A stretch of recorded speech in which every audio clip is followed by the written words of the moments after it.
જીવનની જે કમાણી હતી બધી જ પાણીની અંદર વહી ગઈ છે અને હવે ફરી એક વખત નવા જીવનની શરૂઆત કરવી પડશે। આ શબ્દ અમદાવાદના બદરખા ગામના રહેવાસી મહિલાઓના છે, કારણ કે જે પ્રમાણે અમદાવાદ જિલ્લાની અંદર વરસાદ વરસ્યો હતો તેને પરિણામે બદરખા ગામની અંદર પાણી ભરાઈ ચૂક્યા હતા, જળબંબાકાર જેવી સ્થિતિ હતી અને આ તમામ જે મહિલાઓ છે તેઓના મકાન છે હાલ પાણીની અંદર ગરકાવ છે, એટલે તેઓ એક સ્કૂલની અંદર હાલ આશરો રહી રહ્યા છે અને પોતે અહીં પોતાના દિવસો પસાર કરી રહ્યા છે। હજી પણ જે ગામની અંદર એટલા જ પ્રમાણની અંદર પાણી જોવા મળી રહ્યા છે, નાના બાળકો સાથે તેઓ અહીં દિવસો પસાર કરી રહ્યા છે। આપણી સાથે કેટલીક મહિલાઓ છે, તેમની સાથે વાત કરીશું। બેન, શું કહેશો, કયા પ્રકારની પરિસ્થિતિ તમારા ઘરે જોવા મળી રહી છે? અમારા ઘર પડી ગયું, બધું સબ ડૂબી ગયું, કશું અમે લેવાની રહે, પ્યારે લુગડા મેં નીકળ્યા સાહેબ, બધી એમ પડી, અનાજ પડી ગયું, ખાવાના હાથ મજૂરી કરીને અમે પૂરું કરી, મજૂરી કરી, બધું સબ પડી ગયું, ઘર ભાગીને ભૂકો થઈ ગયું। તમારે વિડીયો ઉતારવા જવું હોય તેમ ત્યાં જઈ શકો। અચ્છા બા, આપ શું કહેશો, તમારા ઘરે શું પરિસ્થિતિ છે?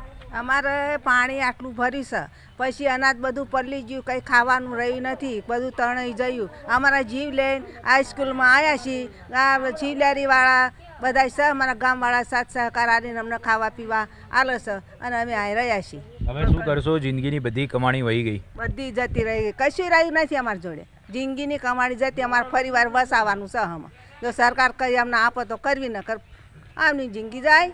અચ્છા, આપ શું કહેશો બેન? શું કહેશો બાપ? હાલો સાહેબ, જો અમારા ઘરમાં પાણી અંદર ભરી ગયું, બધું નુકસાન બહુ આવ્યું છે। નાની નાની છોકરીઓ છે, 5 ત્રણ છોકરીઓને, 3 અમે બહેરાની એક છોકરો, હું વિધવા છું, બરાબર। તો અમારે કંઈ આશરો છે નહીં, પ્યારે લુગડે પાણીમાં નીકળી ગયા અને બધો આશરો ગામ પંચાયત અને એ બધા લોકો આલે છે, ખાવાનું પીવાનું બધાની વ્યવસ્થા કરે છે, એ લોકો અનાજ પાણી આલે ને બનાવીએ ને ખાઈએ છીએ। ઘરે કેવી પરિસ્થિતિ છે તમારા ઘરે? ઘરે પરિસ્થિતિ બધા ઘર ડૂબી ગયા, પાણી તો માથોરું છે, મારું ઘર બહુ નુકસાન આવ્યું છે।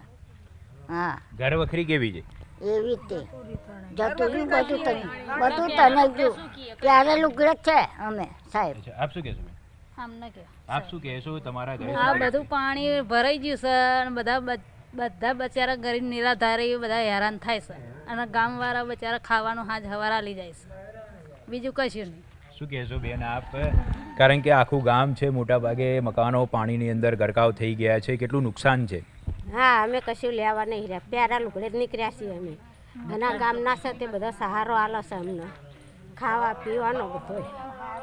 આપ શું કહેશો બાળકો સાથે? અહીંયા બાળકો સાથે અમે અમારો જીવ લઈને જ નાઠા છીએ સાહેબ, અમારા જોડે પહેરવાના લુગડા પણ નહીં અને પાણી તો ઘરની અંદર 2 માથોડા પાણી છે, અંદર અનાજ પાણી બધું પાણીમાં તણાઈ ગયું છે। શિવલહેરીવાળા અને ગ્રામ પંચાયતવાળા અમારા ખાવા પીવાનું હાજવાર પૂરું કરે છે, બસ। ઘરે જે આખી જિંદગીની કમાણી હતી એ વહી ગઈ છે, જતી રહી સાહેબ, ગોદડા ખાટલા કશું રહ્યું જ નથી અમારી જોડે, હાવ નિરાધાર થઈ ગયા છે। હવે શું કરશું? અને સ્કૂલમાં અમને આશરો આલ્યો છે સાહેબ, અને ખાવા પીવાનું હાજવાર શિવલહેરીવાળા અને પંચાયતવાળા અમારું પૂરું કરે છે, અને 3 છોકરી છે। આપ બા શું કહેશો? મારા ઘરમાં કંઈ રહ્યું નહીં, પાણી બધું તણી ગયું છે, કોઈ પ્યારે લુગડે નીકળી ગયા છીએ, ગામ પંચાયતવાળા શિવલિયારીવાળા અમને આપો છે આશરો અને અહીં ખાઈએ પીએ છીએ, નિહારમાં પડી રહ્યા છીએ અમે।